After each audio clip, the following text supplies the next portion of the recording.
welcome to this week's Devil the Detail podcast. I'm Rob Parkinson, and we're here talking all things Salford Red Devils. Joining the show this week, as ever, we've got Paul Parky. Parky, a couple of weeks since we've done this. Christmas is coming. How have you been? Yeah, not bad. Getting excited now. We're nearly at the big day. Well, not till February, is it? The big day. That's when we kick off again. Yeah. No, we're not looking forward to it. I always get a nice feeling at this time of the year. Just a shame it's so cold. It's been a bitter one the last few days. All good. We're moving on, and a lot's going on in the world of rugby league. Yeah, loads going on since we've been on. Parky, I went to the Supporters Trust Christmas party. Very good night. Quite a very good quiz. John Blackburn put together. Very well attended. Came away, won the hamper. Very excited. Congered out of there, me and the wife celebrating. Good times. Always nice to win something. Always nice. So that was great. And then obviously with Christmas and shows, with Sporters on, having to do sort of 3 shows in 10 days. It's all pre-recorded over Christmas. So it's all been quite busy, really, having to do different stuff. And then obviously speaking to Nenad about the Red Star Belgrade Rugby League, with great interview with him. Did you manage to get a chance to listen to that, Parker? I did. It was brilliant. I was really impressed by him. He blew me away. He's not just obviously he's got a massive passion for the game, but his vision of what he wants for that region of rugby league, not just Serbia, but the whole of that sort of South East Europe in general, and right from Italy all the way across to Greece, Turkey, and everything else. It was brilliant. His vision is so good. I just wish that people who were involved at the top of the game in this country shared his vision, and Australia as well, because the international game is so important to our future. Without it, we haven't got one. We need an international front so you can bring in investors. We'll talk later about the money in the game and everything else. And he seems like the kind of guy that can get it. And this tie up with Red Star being a massive club. I mean, known that throughout the world of football. But we're tied in with that as well, and his connections there. He can really do a lot with the game. I mean, he needs supporting. It was a brilliant interview. I think he's one of them guys you could probably listen to all night. He was fantastic. Yeah, it was very impressive. Kept showing me. I not put out the YouTube. The YouTube interview is a bit different than the podcast one. He showed me different trophies that Red Star have won in the last sort of 6 years. It'll make good YouTube, but it won't make great radio. Him waving his trophies at me, but it was really, really, like you say, very impressive. Great link up with the club, like you said. We've got these link ups with all different clubs over the world, and Red Star being, a big name in European football. And obviously, hopefully now we can get a link, we can sort of grow our link up and help him and Red Star grow Serbian rugby league, because he was talking about how the division, obviously after COVID, it's kind of recovering. And he's hoping that the other clubs in Serbia can find a bit of depth, grow a bit, and give a bit of competition to Red Star, and that's only going to help Serbia moving forward. The international scene with the European Championships coming up, and he was really hoping that the domestic game will grow and get better, and be able to import foreign coaches in to make everyone better, rather than going to Australia and trying to get Australian Serbians to come and play over in Serbia. He wanted to be homegrown, which is what everyone wants, don't they? Want to develop your own talent. Yeah, and he was right when he was talking about Greece in the World Cup and Italy in the World Cup. Both actually got there by playing with their players from their own leagues. And then as soon as they get there, they start picking them from Australia and wherever they can get them from. And it does seem a little unfair when, Serbia are using players who are Serbian born. It's not a level playing field, and it's something that probably will have to be looked at. But the importance of the game internationally, but, in Europe, you see the European competition that the Rugby Union have. It's massive, isn't it? Obviously, Champions League in football. It'd be great to get to that level. I know we're a long way off. We're talking, years in the future, but it's got to start somewhere, and I think they could be the catalyst for that, to get club rugby bigger in Europe. You know, and then maybe his Red Star can then start taking on teams from the French, you know, championship, if you like. And then we take the step up again into the championship over here, and then hopefully eventually, you know, we can all join in. What would be nice is to bring them, you know, obviously it's a financial thing, but bring them together, these, even our feeder clubs, but a lot of these teams, even if it's just a friendly competition here, in this country, to highlight what we've got and what, you know, and we could be the centre of that, Salford, you know, with our connections with these clubs. I think that'd be nice to get them over, but there's a financial thing to getting a full squad and everything else, you know, from all over the world to come and play. But it does need that lift, and I think his plans and his thoughts were brilliant. And I know he went for the top job in Europe, didn't he? The European. He did. And I think the game would have been in safe hands with him, and I hope he tries again and, you know, and moves up the ladder. He's a really nice guy and you know, a great visionary, really. Yeah. So if you haven't had a chance to listen to that podcast, tune in. It's certainly worth a listen. As obviously a new tradition on this podcast, Parky, we play a game before we get into things. We've got a couple of games to choose from. We've got Name That Bench, or we've got Play Your Squad Right. 2 games. Which game would you like to play first, Parky? Name the bench. Go on, I'll do it the other way around this time. Name that bench. Paul Parkin, will he beat Paul Whiteside, who may be popping in and out? At the moment, he's keeping the economy going and keeping people warm, which is his first skill. And we all know how good he is at that, Parky. So he's out there, look outside, out that window now in them freezing conditions. Paul's there with his van, keeping people warm. Yeah, rather than me having to go in all these houses with no heating that he's got to go and fix up in this weather. Wow. Yeah. He said he'd been on since 6:30 this morning, and then it's, I don't know, what is it now? 8:30, something, 9 o'clock. I mean, poor fella. But yeah, good on him. Good on him. We miss him, but, you know, the country needs him. We have to share him about. This is it. We can't be selfish and say, no, they can freeze till tomorrow, Paul. I need you on this podcast. We will have you when you're ready, Paul. Don't you worry about that. So, name that bench, Parker. Do you want list number 1 or list number 2? Go number 1. Number 1. Okay, so first name on the list. Don't forget, at home you can play along. You can obviously pause it if you want to have a bit of a time to think about it. And it's all good fun. Such good fun. See if you can beat Parker. That's the big challenge in this Christmas podcast. So we're going to start, Parker, with Scott Martin, 1997. 9 attendances, 4 tries. His shirt number was number 14. Okay. The next one is Darryl Griffin, 2014, 19 appearances, 1 try. Was his shirt number higher or lower than 14? Don't forget, you do have a switcheroo. Well, Darryl Griffin, he came in he is a prop. Was he a starter? Was his number a starter? That's a very, very good question. I don't ever remember him playing at 8 or 10, really. I think at that time, would we have had Copy, perhaps? Slamataze, was he around that time? 14? I don't know. He could have been. But I'm gonna have to say higher lower. and lower than 14, I'm gonna say switcheroo. I don't know if it's going to get any easier, is it? That's the problem. This is Go on, we'll switch it. Switcheroo. Okay, so I'm going to switch it from Darryl Griffin to 2012 Jordan James. 19 appearances, 2 tries. Was his squad number higher or lower than 14?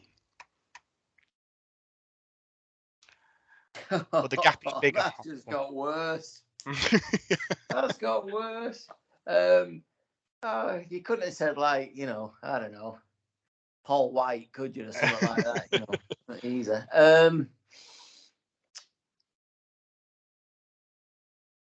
What do we think? Jordan James wasn't a starting prop, or he wasn't, but he seemed to. I mean, he played a lot of games, didn't he? For us, he was a good lad, really. But was he? Did he score at Magic Weekend? Was that the year? I think he might have. I don't remember. I'm gonna say higher. I honestly don't know. Okay. So higher. Jordan James' number in 2012 was 21. So higher is correct, Parker. Woo. So he's gone 1. Well done, Parker. Next name on the list is Olsi Krasniqi. 2017, made 23 appearances, scored 1 try. Was his number higher or lower than 21? Worked hard, grafted, made his tackles, made his yards. Really? Sort of quite small for a fall, but worked he was all right. He was okay. He's a decent player. So higher or lower than 21. Oh, because he wouldn't have come in as a starter, I wouldn't have thought. But he could have easily gone sort of 17, 18, couldn't he? 21. It's 21. 21 was Jordan James. Or was he 23? Oh, God. Rob, why have you done this to me? I'm going to say... Oh, it's nerves. There's nerves in the I just can't picture him, but I can't picture his shirt. Yeah. I'll say higher. Higher than 21. Higher than 21. Is that your final answer? Yeah. Olsi Krasniqi number in 2017 was 16. Yeah. Which is a zinger. Fair enough. I wouldn't have got that. I thought I had a feeling it might be sort of 17, 18, maybe 19, but then I thought, yeah, were we struggling that much back then with players? But yes, we were, quite clearly. So it was all right, Ozzy, but yeah. That was right. Tough. That was really tough. Yeah. 1 right. Yeah. Yeah, really tough. I have to do some studying. So when Paul comes on, we'll see if he can beat your number. If he can't, something wrong. And if he does, and he beats you by a couple, we might have a second round. We'll see. Right. Okay, so that's your game. And now let's talk news. So Parky will start with the good news. Tim Laffey signs new 3-year deal for Salford Red Devils. You know, came to us last season, early season, you know, coming from Australia where he obviously, you know, looked like he was about to finish his career playing part-time rugby. Very impressive. So, you know, in a team that got to, you know, the semi-final, a playoff semi-final, then was selected to go to the World Cup with Samoa, broke his way into that team and played all the way to the final. So being rewarded with a 3-year contract. Well, I think it was probably about this time last year when we first announced him, or maybe into January, and I, you know, said at the time I couldn't believe he was out of the game, because I remember him being a really good player in the NRL. And obviously, squads over there change all the time, and like over here, you know, financially, it's what's best for the club, and you know, he sort of got put on the scrap heap a little bit, I suppose. And he's come here, and he's been an absolute superstar. Some of the stuff that he's done in his time with us, some of these flick passes, and, you know, the breaks he makes, the amount of times he bounces out of tackles, he's he's been phenomenal for us. He was a great find. Another more great work by Bleaser to get him in, get him over the line, and now to get an extra deal out of him when he could easily have got a club elsewhere this winter after his performances in the World Cup, which got him into the World Cup team of the tournament. And bear in mind, he wasn't even selected for Samoa at the start of it. I mean, that's a massive achievement against best players in the world. Mm. He shone throughout the tournament again, and he's got this infectious kind of enthusiasm about him as well. He makes you smile when you watch him. He's such a, he is a crowd pleaser. But some of the things he's done in a Salford shirt have been phenomenal. What he did for Samoa was great. He helped them get to the final. Nobody saw that coming, I don't think. Especially after that first game against England where, they got absolutely destroyed. To keep him now for another 3 years is it's a sign, isn't it? It's a sign from the club that yes, he's one of our best players, and he's going nowhere because somebody would have inquired, somebody would have been looking at him. No, whether it's in Australia or over here, somebody would have said we could do with a centre like that, and we've kept him. And I think like I say, credit to Bleasy and obviously Paul King for finding this kind of money as well, because I know he came in late, but he won't be on small money as such. Obviously not.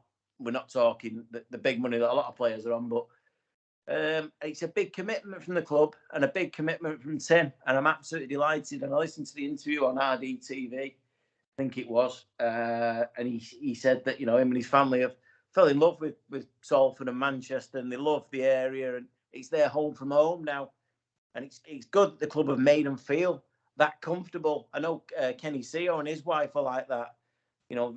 Vicky, they love the area, they love the club, and it's that feel that we get again. That I don't know. I don't think many clubs get that, which helps us, punch above our weight sometimes. That's created this atmosphere, and he's wanted to stay, and it's brilliant for us. We've got a world class centre. Well, we've got two definitely, because Callum, if he ever plays back in the centre, again proved that he's world class. It's little old Salford.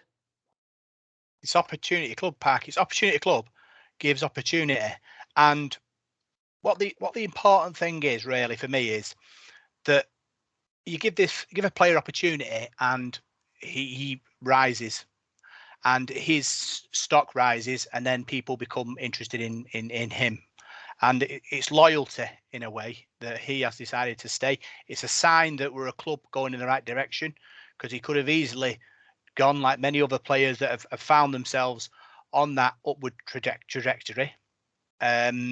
So it is a good sign that the club have a process in place that is working. I suppose the flip side of that really is he's 31. So you're giving a 31-year-old a 3-year contract. Yeah, he's played 25 games. He scored 6 tries this year. So fitness wise, he's good. My only concern is obviously he's played a lot of games this year, hasn't he, with the World Cup. I'm just hoping and praying that the club manage the next 12 months of him, because what I don't want, not with him and the rest of the players that have come back from that World Cup, is burnout, because they played a lot of games at high intensity. And I suppose, like I say, the club know, what his situation, and they'll want to make sure that he's able to produce, quality. I know I don't think the World Cup players are back in training yet, which is a good sign, Parkers. We don't want to sort of rush him in. I'm sure, obviously, Paul Riley would prefer if everyone was 100% fit come sort of February. But everybody in that situation that have come from the World Cup need to make sure that we aren't pushing them too hard, too early, because I don't want to break him down February, March time next year. Yeah, I see what you mean. I mean, I think the lads who've been at the World Cup got a month off after the World Cup. All the players who finished the season at the regular time and didn't go to the World Cup, I think they only got a month off, and then they were back in training. So I see what you're saying. I think they'll know what they're doing. I think they'll manage it well. The good thing is we've got a decent squad. It's not the biggest, but we've got a lot of players who can play in a lot of positions. Obviously we've already lost a couple in Ryan Braley and Cal Watkins at the start of the year, we think. So we're looking at cover there, but we've got players who can fit in. I'm not overly concerned at the moment. As for Tim and his age, I think he's the kind of player that's looked after himself really well. I think he's been a bit of a model pro in many ways. I don't think that'll be an issue. And I think maybe like Callum Watkins, in a year or two, you'll see him in the pack playing back row because he's hard to handle, but he's got great hands. I think he'll progress that way. I think it's a good investment. It's not like when we've signed older players in the past. When we have done it, we've done it for years. We've brought players in at the end of their career. They've done all their good stuff at Saints or Wigan or wherever else, and then we've brought them in just to, maybe give them one last payday sometimes. That's not the way it is now with this squad. And I don't think Paul Rowley would have advised Ian Blease to offer that kind of deal, a 3-year deal, if he didn't have the intention of using him and knowing that he could use him. He knows his players. Him and his coaching staff and the fitness guys know what they can get out of a player and just how far they can push them.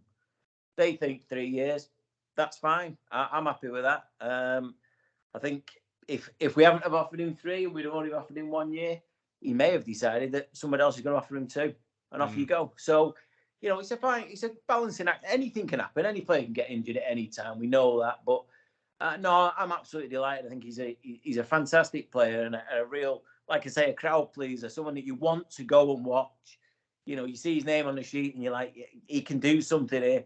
Him and Joey Burgess on that left-hand flank were brilliant last year. They made a partnership out of nothing, and some of them tries were so spectacular. So just fingers crossed we get more of it for the next few years. Yeah, I think Paul Rowley talked about changing people's perceptions, and I think this signing does that because everyone thinks that we'd lose him, but we've kept him now, which is what Paul Rowley said in many press conferences. It's about perception being changed, and I think this signing does that. Like you said, you have to weigh it up, and I think keeping him is a good thing moving forward. So great news. Like you said, great experience in that World Cup. He's going to come back stronger, and we've got like a World Cup finalist in our ranks for the first time in 40 years or something like that, maybe early 70s. Yeah, when you put it like that, yeah, I mean, yeah, we have, and he's actually made that final while he's played for us, rather than he's played for somebody else in a final years ago and then come to us. I'm thinking like Mike Lancock or someone like that, who obviously played in World Cup, but nothing to do with us at the time. So no, it's a great sign. And then this, I know this talk of the club offering Brodie Crofts a deal to extend. We don't know what's going to happen there. Brodie will be in massive demand. He's in his prime. He's only going to get better. That's the thing. But the club actually coming out and saying, look, we're trying to keep all these players. But for years we've let the best go. We know we have, and sometimes it's felt like we haven't put up enough of a fight. And financially, we're not there. We're not at the same level as these other clubs. But to show the intent, and then when you listen to the players, that's the most encouraging thing for me. When you hear Tim Laffey, Ken Seo, Brodie Crofts, even Shane Wright, I've heard him say how much they love it here. They love playing at Salford. We know Jackson Hastings, how much he loved it. That can actually mean more to a player, to make him happy. If you're happy on the pitch, sometimes it's better the devil you know. Yeah, there's that. So I'm thinking about Jackson Hastings. Do you think, obviously, he left, he went to Wigan, and then he went to Australia. And for me, he never really set the world on fire at Wigan. I think he went to, is it your more Australian, you go Wests, right? Didn't really do, sort of banged around a bit there, didn't do too much there. Is he at Newcastle now? Yeah. Right. And for me, I wonder if in the back of his head somewhere, he thinks he should never have left Salford. Do you think? I think because obviously he was worshipped, weren't he, at Salford, and he played like he had that self-belief, and he did, because we all believed in him. And he moved to a club where he was just another person in a good team, and that's will the likes of sort of Brodie Crofts be looking at that and thinking, yeah, I might go and play in Australia, I might go and play for Wigan or at a top club, but will I still enjoy what I'm doing? How will I still be loved? And how much does that compare to an extra, I don't know, 35 grand in your bank? I think, like you said, I think maybe at the back of his mind, Jacko might think that. I think the front of his bank account, I think is probably a different thing, because the money he's on in Australia, he's out of the league of any team in Super League. Let's be honest. I think with Jacko, I think he went to Wigan, and I think he was probably their best player, if I'm perfectly honest with you, that year. But he just wasn't going to get that adulation at Wigan. Wigan fans have seen it all in recent years. Even in my lifetime, some of the players that Wigan have had in their ranks, we're talking some of the best there's ever been. The Ellery Hanleys of this world and people like that, Sean Edwards, Andy Gregory, going back to, Brett Kenner, people like that, Gene Miles, they had Martin Fire, obviously. You just go on. You become you're expected to be that good to play for Wigan. But when he went towards, again, West, they had a poor team, put on a poor season all round. He was, as a halfback, like Brodie found at Brisbane, you're going to struggle if your team around you is not very good. We'll see what happens this year with him. But yeah, you could have a point that I think more so with Brodie, that he's seen the Hastings story. I mean, when he got it was shoved down his throat. Let's be honest. Yeah. Everybody said, "Do you think you can be the new Hastings?" He doesn't want to be Jackson Hastings. He wants to be Brodie Crofts, and he's proven this year, as Man of Steel, that he's a very good Brodie Crofts. He's not a bad player. But yeah, does he see that he thinks, well, I could move, I could go anywhere else? I think the one thing for Brodie is that if he does go, I think he would be tempted by the NRL, and I'm not sure at the moment whether anyone over here would sort of drag him away at this stage. I mean, we could be wrong, but he just seems comfortable. He seems happy. He's got his game together. His family are here. They're happy. Again, that's a key thing. I've heard a lot of players say that, once their wife or partner or whoever's happy, it makes their life a lot easier. And I know his wife's English as well, isn't she? I think her family from Oxford or something. So she wants to be over here. She wants to be here. She wants her kids here. So a lot of things are playing an advantage there with Brodie, and I just hope that we can keep holding. If we can't, we can't. We're not bankrupting the club for any player. No. That's the club's a lot bigger than, it's 150 years of big than one guy. But we've made our intentions clear that we want to keep it. It's just down to finances at the end of the day. Yeah, there was an article somewhere I read about how close is Salford to winning a trophy. And that's an interesting question, that, Parky, because obviously to win a trophy, is in one season we go and win a trophy, would be amazing. But to build a dynasty where you can win 2 and 3 trophies is surely the target. Yeah, I think it's a tough one, isn't it? I mean, our main problem, we all know what it is. It's money. We haven't got enough. We haven't got enough fans. We haven't got enough money. So what we're doing at the moment is literally a miracle. We made a grand final. We made a Challenge Cup final. We made a semi-final in the last few years. We had one glitch of a season, which we won't go into. But what we're doing now is creating something. We're a team that competes in big games. We've been to these, we've been to the big dance. We're not, people perceive us as this. Oh, it's just Salford. It's a small club. It's this, that. Our last 4 years have proven that we're a little bit more than that. And again, it's about going at it again this year now. I'd love to win a trophy, of course we would, but there are only 2. And it's very difficult. You can get a tough draw in the Challenge Cup, away at Saints, you're out. That can happen. Or away anywhere, you get a tough draw, you go. Super League, you need a bit of luck with injuries and so on, and the odd good referee, which we seem to miss out on sometimes. But again, we were 80 minutes away from a grand final. We've got to do that again this year. That's the challenge now.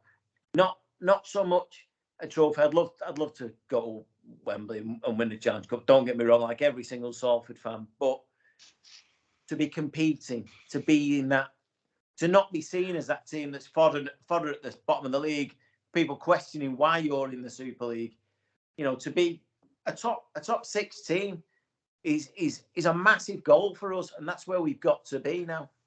That's the target, Parker, to be a playoff team. I mean, the article Ian Blease did with Raw talks about our sort of progress in sort of that field. Sort of, he went to Australia, visited a few Australian clubs, figured out how they do it, brought it back, tried to sort of bring it into our structure, and it kind of works, and it kind of shows. You said it was a miracle, but it's not, because Ian Blease has seen how it worked, and he's implemented it here. Yeah, we haven't got mega money, so we know what we need to do on what we've got, and we will talk about in a bit about the the financial status, the financial crisis in the game, with all the clubs sort of losing money. But really, that's the way. Clubs shouldn't lose that kind of money, and we aren't losing lots of money compared to other clubs. So we're getting to Challenge Cup finals, we're getting to grand finals, we're getting to semi-finals, playoff semi-finals on a shoestring budget compared to other clubs. So it proves that it can be done. So it's not a miracle, because if it was a miracle, we wouldn't be. The miracle would be losing loads of money and then getting to the final and not going bust. That's the miracle in it. So, but the way we do it now it's just hard work. Yeah. It's making the right decisions. The likes of Ian Blease, Paul King, Paul Rowley, Kurt Haggerty, students of the game, looking at a player, studying the facts, finding out about their lives, seeing if they can fit into our team, and making the correct decision. And that's skill. That's not luck, Parky. That's skill. Yeah, you gotta ask yourself: do other clubs not do that? Have they not done the same thing, or are they now not already copying what we've done? This is where it becomes a little bit more difficult when other teams. So hang on a minute, how are Salford doing this? Mm-hmm. How are they picking up these players? How are they competing on a meager budget that's a third of some clubs or whatever? How are they doing it? And they'll look at that and they'll try and work out, because these chairmen of clubs who are putting all this money in, they are businessmen, and they're not used to losing money. They don't want to be losing money, so they're going to try and put a stop to that. So it's carrying on with that now. But I've all faith in in the people running our club, making these decisions, because they their track record is proven now. And like I say, this year now it's all about getting back into the playoffs. We get back in the playoffs this year again we're spending virtually nothing again, because we haven't gone out, we haven't splashed a load of cash on players, we're not flying players 12,000 miles to come and join us. We're doing it, we signed a lad from Featherstone and a couple of lads from Leigh and places like that. No disrespect to anybody, but if we can manage it again doing that, I think we're the blueprint for how a rugby league club should be run. Yeah, and that's the key, Parky. It's about backing it up. It's about doing it again next season. Like I said, Paul Riley talked about changing people's perceptions, and I'll ask him again this season whether we've done it or whether there's more to come. If we can do it again, because not just perceptions of people in rugby league, it's perceptions of people in the city, people who were watching news Northwest tonight or Granada tonight, who see Salford's popped up on the news and they beat Wigan 26-10 at home and they're 8th in the league or whatever. They'll be thinking, beat Wigan. You know what I mean? That's the kind of fan that we will entice eventually if we are continuing this upward, trajectory. And it's exciting times, because obviously we've got a great culture. We've got players who are hungry, players who are, want to succeed and are bought into the process and love the club. So we're a club going in the right direction.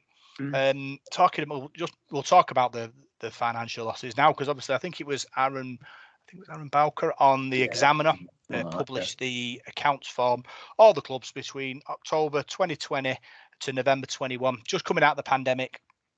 It was a real sort of bad time for the clubs. Obviously, no fans. Money was tight, and some of these clubs, Parky, have lots of employers and lots of wages to pay, which shows the likes of Saints and sort of Wigan, who these mass sort of companies were really feeling the burn. Well, it's an interesting point, that I don't mean this to sound the way it does, but Salford Rugby League Club don't rely on the fans because we haven't got that many. If what I'm trying to say is, if let's say Saints, who made massive losses, had a really poor season, and their crowds dropped off from, I don't know, 10,000 to 6,000, it would virtually kill them. Salford don't suffer like that. So when we went, obviously, through the pandemic and having no fans, we know how to manage money. We know how to get through on a small budget. These clubs rely heavily on big turnouts. And when that doesn't happen, you have a bad season. Warrington had a bad season last year. If they have one this year, you watch their fans drop. You know, that them losses get bigger, and that they'll feel them more because they're paying higher wages. So the drop is much, much bigger. And again, it goes back to the management of this club and the management of what you've got. And we're lucky that we've got, you know, brains behind us in that way. But the losses that were reported for that, I know it was a bad period. I know COVID just ruined everything, but they are shocking. They are absolutely shocking. For some clubs, that is a real worry because I don't know where you find that money to replace it. It's not like any other business. It's not like the government when you lose 60 billion overnight and all of a sudden pretend not to worry about it. You know, if a club loses £1 million, where's he going to find £1 million? Nobody's going to give you that. It's a massive thing, and we've done really well to come out of it the way we did. Yeah, obviously, quick run through the list, Parker. Saints won the title, but lost 1.6 million quid. Wigan lost 1.7 million quid. Huddersfield lost 1.7 million quid, and also in the article said the old 20 million quid, which made a cold sweat go over my brow, has to be said. Leeds about £1.5 million, Hull and Warrington about £1 million each, Cass about 400,000, Hull KR 600,000. We were 349,000, which is a lot of money. Don't get me wrong. We're not saying, well, that's a, get that out of the biscuit tin. It's still nearly £350,000, but on the scale, it's not as bad as 1.7 million quid. I think if Paul King, you can sit Paul King down and say, look, you're going to lose £350,000 in this period of time. It'd snatch your hand off that point. Yeah, and when you say that, was it Huddersfield and Wigan or something lost 1.7 million? Yeah, that's more than we spend. In real time, we don't spend that on salary cap. We don't get to 1.7 million. They've lost 1.7 million. I mean, it's mind blowing. How can you survive? I think I read today as well. More trouble for Huddersfield in many ways. That I think the company that owns their stadium is going bankrupt. So there may be trouble ahead, as the song says, but it just shows how well managed we are. Yes, people always say, "Oh, we need to go and buy another player." We all love to, but I'd love to have a club for another 150 years. Yeah, so it's all about management of what we bring in. If we brought more fans in, if we had 6,000-8,000 fans every week, then yeah, we could go and buy an extra player. But what I know is behind that, the first thing that would be done is that all our bills would be settled. We'd make sure that we don't, we owe as little as possible before we start splashing. Whereas the other way, a lot of these clubs are clearly doing it a different way. But it just goes down to the management, doesn't it? You've got to, sort of doff your cap to them because to keep the losses during that period of COVID to 300,000. I mean, that's pretty good. Yeah. The flip side of that as well, Wakey made 167,000, which I don't know how. They make nearly 100. They must have sold a house or something for that kind of money. Yeah, I think that's called not investing in your ground at all, ever. I know they're doing it now. No, I'm not having a dig. I hope Bellevue turn into some kind of palace one day. But they got all their money in. Don't forget, a lot of these clubs get money from the match day revenue when it is open. We don't. So Wakefield would have got all that money in and clearly didn't spend any out. So, doing maintenance or anything like that. So that might have helped to. And I don't know, they sold a player in that period or something and made a bit of cash. That could have been it. But I mean, fair play to them. If they made money, it seems seems very good at counting. Not suggesting anything, but but fair play. But it's it's strange. What was it? 9 out of 10 or something, or 11 out of 12. I don't think the French clubs count, do they?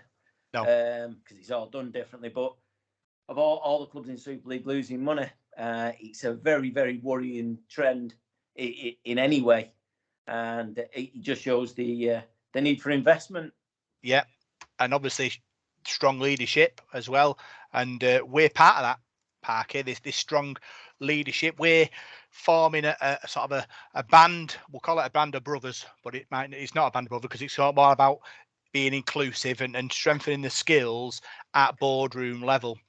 Us, Halifax, Huddersfield, Hunslet, Midland Hurricanes, Swinton, Sheffield, Wakefield, and Widnes all sharing experiences and making taking the positives out of running a rugby club and hopefully strengthening the game.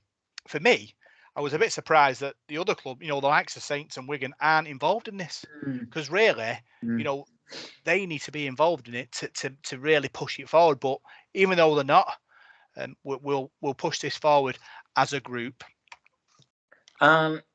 Wigan, Saints, Leeds already running rugby league. I think they've got their own committee to start with, or cartel, as it may be known. It's good. It's good that these clubs are getting together, and we need more. We need the strength in numbers to make things change in rugby league massively. Because everybody who listens to this podcast knows my critique of the RFL and how Super League is run, how rugby league run in general. And I think with the new kind of management coming in to Super League next year, last year and into this year, I think a lot of clubs are getting left behind. A lot of the smaller clubs, a lot of the Championship and League One clubs, and we need to stick together, and we need to advise and help to make them stronger. Because without that, we don't have a game. It's all right wanting this all singing, all dancing Super League of glitzy stadiums, this, that, and the other. Where are you going to find these players to play the game? They come from these clubs, and we need these clubs to stay alive, to stay strong. And if we can share the ideas, especially a club like ours, which I've already lauded that how good the management is, and how good what Ian Blease does, and who does what in what role. If we can pass that on to Hunslet, to Swinton, to like say the Midlands, who's a growing concern in many ways. Great, but we need more. Well, what we don't need is these bigger clubs just sticking their head in the sand, thinking we're all right, Jack, because it will catch up on them. Full credit again to us and the other clubs for coming together and say, knowing that there is a need for sharing information, and it's the only way we're going to make the game grow again. Yeah. So exciting times. Hopefully we'll see that grow, more clubs join, and we can make the game stronger as a whole, because you can only be as big as you can only be as strong as your weakest link. So absolutely, let's all get together and make rugby league stronger. Yeah. Other news: Open Day was a success. I thought, Parky, I went down with my family, decided not to try and get content, decided to go as a fan and enjoy the day. Interviews in the marquee, stadium tours, wheelchair rugby on the outside of the stadium. Lots of people picking up season tickets, bit of merch. I know they didn't have any merch to sell, but they had merch on the stand, so you could figure out what kind of size you wanted. Very good day, well organised. It was like a sort of a pop-up museum as well in the press room. Lots of great stuff in there as well. John Blackburn working his miracles with that. So very enjoyable day. Yeah, you were spotted. My brother went down, took his family. Obviously it's better than just saying season tickets are ready, come down and pick them up. Let's try and make an event of it. It's a shame VX3 couldn't be there, though. I think that was a bit of a loss, and I think more people may have turned up as well for it, because I think people are very keen to get their hands on the gear. We're all delighted after the launch of the shirts. I mean, we'll talk about them. And everyone was keen to get their hands on them, and then you get snatched away at the last minute. I know you can order online, but it's not always the same as just getting your hands on it, is it? But yeah, no, it's good that it went well. And they've organised something. I know they had a band there, a brass band to play a few Christmas tunes, and it's different. It's different, and it shows again the club doing things in the right way. And all this is organised. When you go to the club and you sit with them, and you see who does what and how much work goes in with literally skeleton staff. I mean, we're talking, a handful of people make all of it happen. Yeah. Everything from what happens on a match day to who wears what boots to the whole thing. We're talking a very, very small band of people, and they put this on again. Additional at the weekend when they could easily go and put the feet up and forget about rugby for a few days or whatever. It's credit to them again for making these things happen. And like I say, it's a shame VX3 weren't there, but other than that, yeah, it sounded like a good day from what I've heard. Yeah, do work hard. Best job in the world for me. It's like I say, there's not many of them, but they work hard, and that's what it is. That's what our club is. It's about sort of working and grafting, and this open day was a real good community event for me, and that's what we want to be. We want a community club, and that this event is part of that process. So congratulations. I think it was a fantastic day, and well done everyone involved in that. Talking about the shirts, Parky, home shirts and away shirts have been announced. What do you make of them? Yeah, really smart. I've not bought one for quite a few years. I mean, a bit more previous than this one I've got on, but it's been a while. Because I sort of go, oh yeah, it's all right, and I think, well, am I going to wear it? Do I really want it? These, I think they're really smart. I do, and I love obviously with the badge with the 150 years. It's only going to be for 1 year. You're not going to, these aren't going to be around again, and I'm definitely not seeing the next 150. So I'll be lucky to see the next 15 months. But it's they're really, really nice. Both designs are superb. Really, I think they'll sell well. And a nice touch with the whole one having the all the players' names in it. Again, really good. But no, smart, very smart. And hopefully, you never know, Santa will be here soon, and one might end up under my tree. Oh, you never know. That's Parky asking for more merch, by the way. Christmas is coming. Parky's getting cold. Wants a new shirt. I don't know if have I mentioned how good VX3 are? I don't know if I mentioned them yet. Have I mentioned? Brilliant. I'll give you 30 seconds, Parky. If you're looking for an ugly model, go for it. As you say, we're on YouTube every week. So if you want to provide merch, we're here to be your show, your show horses, no problem. Absolutely. But yeah, very impressive. Really nice. Like you said, I think the video was great. The promotional video with the ladies involved as well. Proper sort of community, like I said, community club. Everyone's involved in it. Really, shot well as well. And very impressed with that. Fantastic stuff. Talking about the other teams, the wheelchair team, the PDRL team, and the LDRL team are looking for sponsorship in 2023.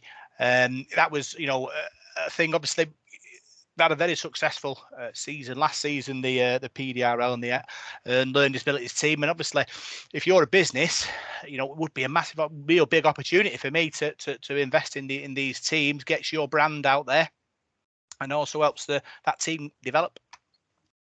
Yeah. When we're in tough times, we know that, and money can be a little bit tricky to come about. But I think it's more than just. I know generally you put your name on someone's shirt or whatever for advertisement. You can do, but this is also. It's more than that. It's a lot more. It's about giving something back and giving people an opportunity. People who maybe for years haven't been given the opportunity to be part of something. I mean, you keep saying this, about the community club, and I mentioned about the people who work there and how they work. It kind of typifies what I've always thought of Salford as a city. You know what I mean? We don't get a lot of credit for anything we do, but there's a lot of people who do a lot of work. It's made of hard work.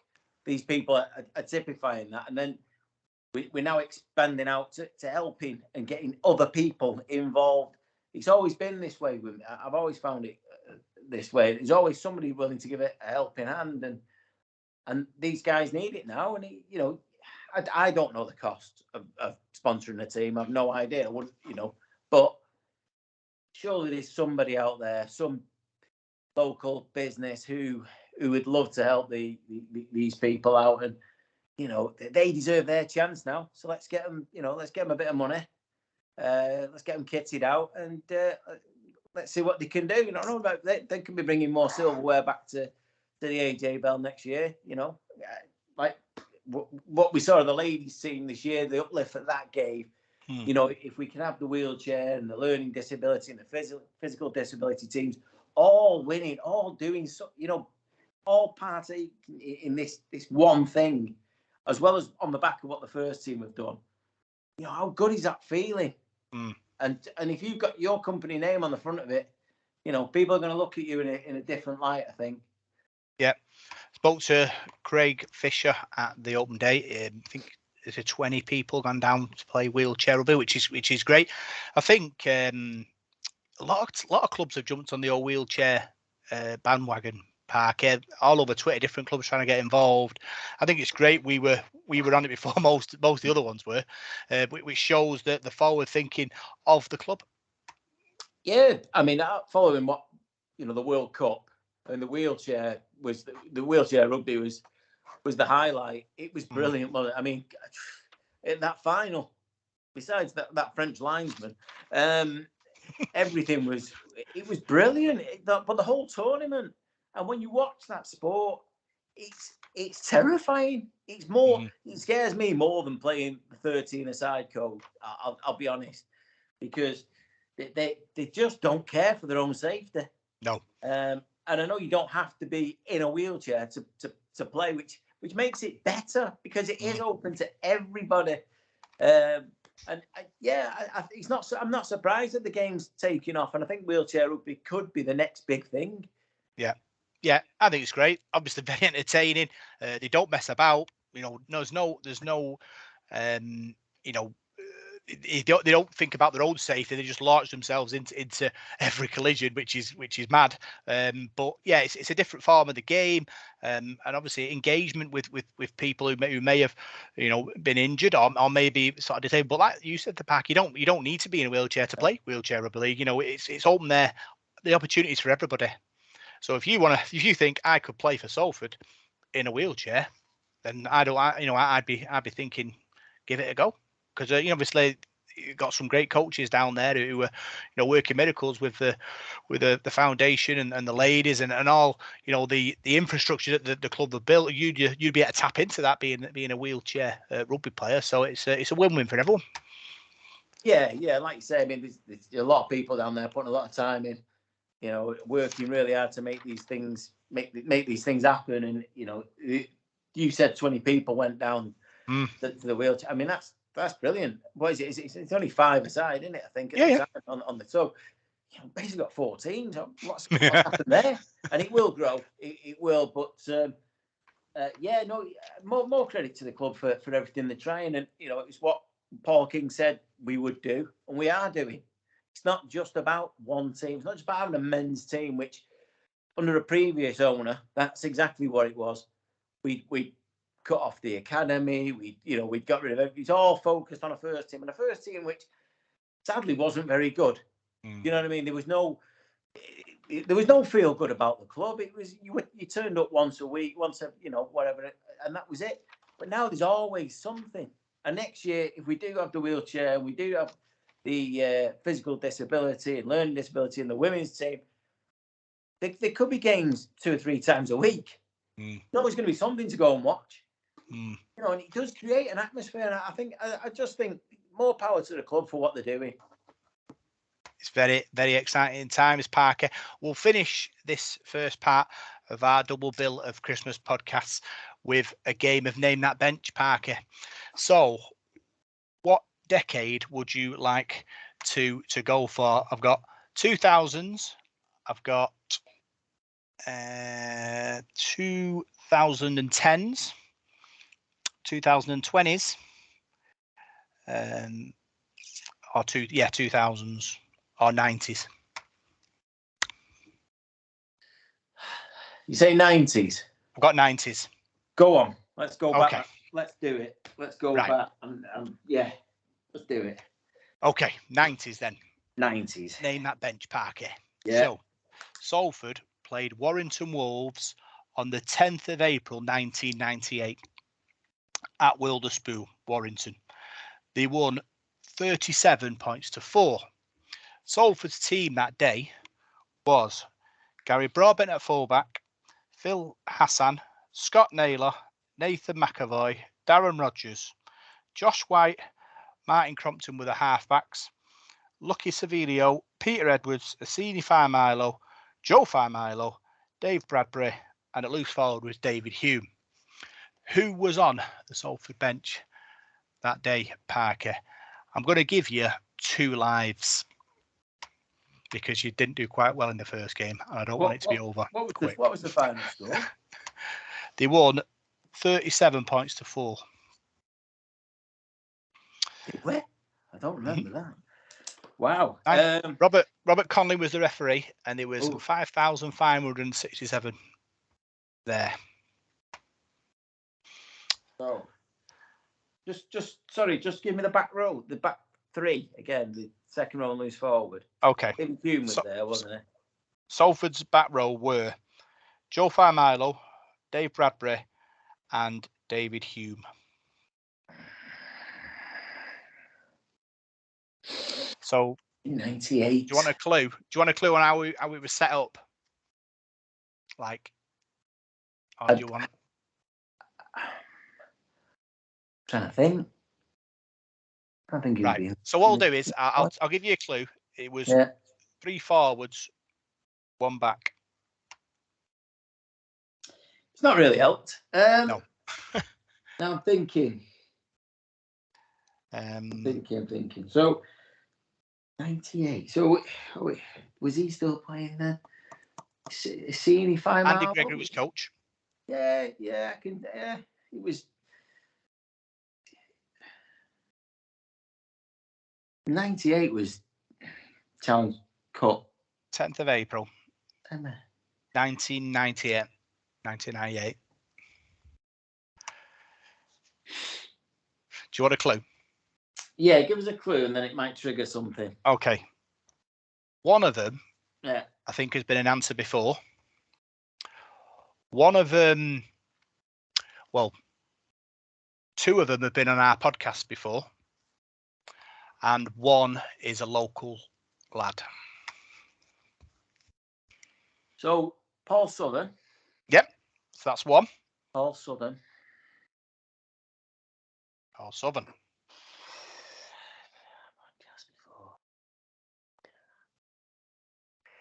It was you or Paul was the answer, but he was an answer to one of our questions. I'm trying to think of that 98 team. It was a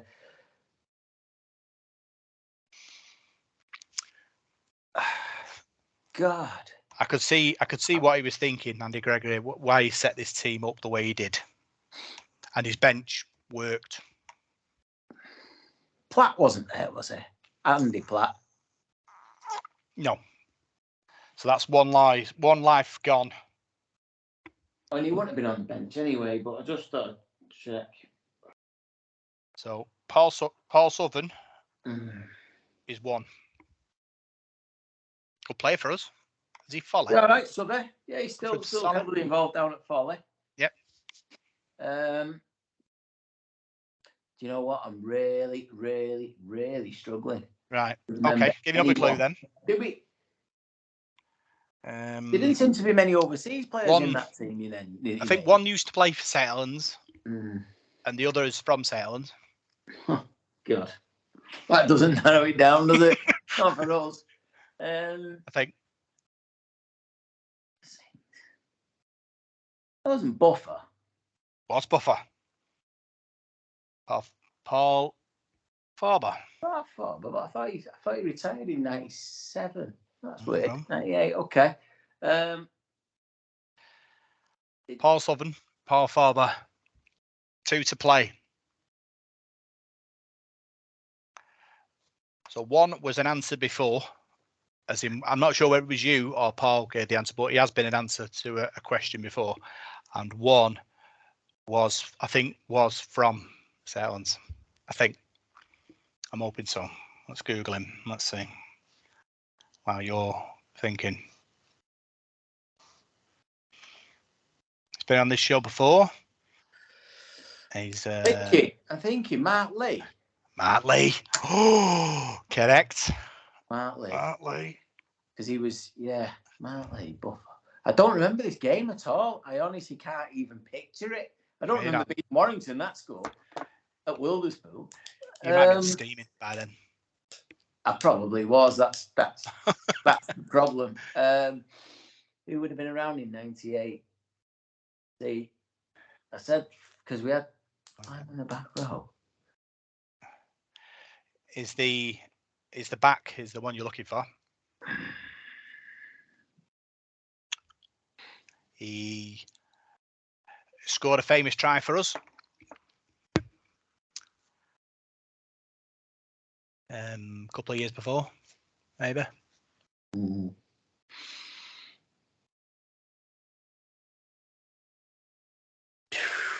Back on the bench that scores tries. That's an unusual one, isn't it? Not great podcasting, this. No, exactly. Don't worry, I can clip it up before this thought process. It'll make it sound like you just took a minute, took 30 seconds, and just gave the answer rather than 20 minutes later. I'm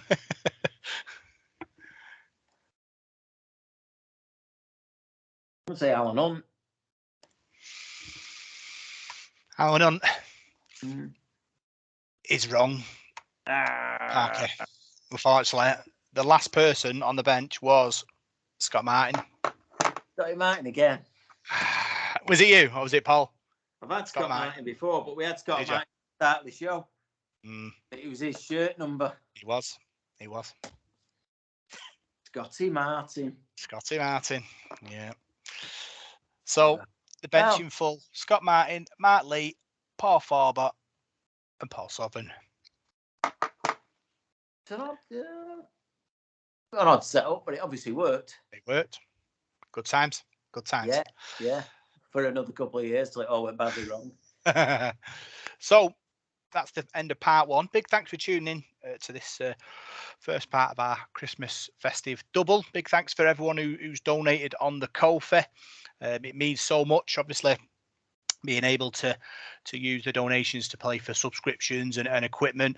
Talking about the sort of the club's financial situation, our situation is sort of chalk and cheese now compared to what it used to. We're actually kind of making money now to be able to buy subscription rather than not, which is great. And I do appreciate all the donations, everyone, because it will take this podcast forward, won't it, Parky? Yeah, there's so much we can do, so much further we can go with it. It's just, sometimes technology and whatever else makes it tricky. But these people, as we said before, in all walks of life at the moment, it's very, times are tough. So we do thank you a hell of a lot for anything that you do. We do this out of the love of talking about rugby league, but especially yourself, Rob, with all, like you say, the subscriptions and all the technology you've got there for editing and everything, it doesn't come cheap. So, just thanks to everyone for helping us out every now and then. Yeah, massive thanks for that. Big thanks to his first podcast, and we'll see you in the next couple of days for part 2. Big thanks for tuning in. I'm Rob Parkinson. You can find us on Facebook, DITD. You can find us on Twitter at DITD SRD. And you can find us on SoundCloud, iTunes, Radio Contact, Spotify, and YouTube.